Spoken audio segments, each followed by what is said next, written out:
Sme študenti Strednej odbornej školy o Polytechnickej v Zlatých Moravciach.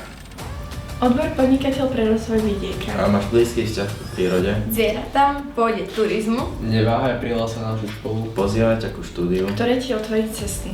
a možnosti pre úspešný život. Oblasti o podnikania. Ktoré sa spája s vidiekom. Vypočuj si názor Na slovo vzatého poľnohospodárskeho odborníka. A zároveň predsedu.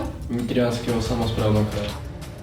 Milé žiačky, milí žiaci, ak si práve tento rok vyberáte strednú školu aj svoju budúcu životnú cestu, skúste zvážiť štúdium na jednej z našich stredných škôl, ktorá vás pripraví aj na možnosti podnikania v oblasti pôdohospodárstva a rozvoja vidieka. A to je aj názov štúdijného odboru na Strednej odbornej škole Polytechnickej v Zlatých Moravciach.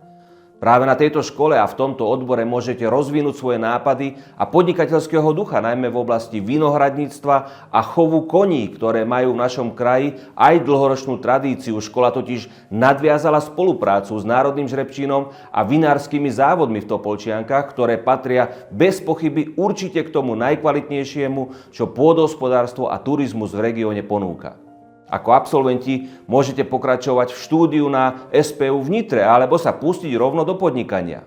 Ak ešte váhate, môžem vám profesiu podnikateľa pre rozvoj vidieka aj z vlastnej skúsenosti len a len odporučiť. A dnes ako predseda Nitrianskeho samosprávneho kraja vám môžem povedať, ale zároveň aj ako poľnohospodár odporučiť, že budem veľmi rád, keď budeme mať v našom kraji vzdelaných a šikovných podnikateľov práve v oblasti pôdohospodárstva a rozvoja vidieka. Ďakujeme za povzbudivé slova. O tom, čo môžeme zažiť v tomto úžasnom odbore. Sme radi, že potvrdzujete Naše správne rozhodnutie. študovať Na Strednej odbornej škole Polytechnickej. V Zlatých Moravciach odbor Podnikateľ pre rozvoj vidieka.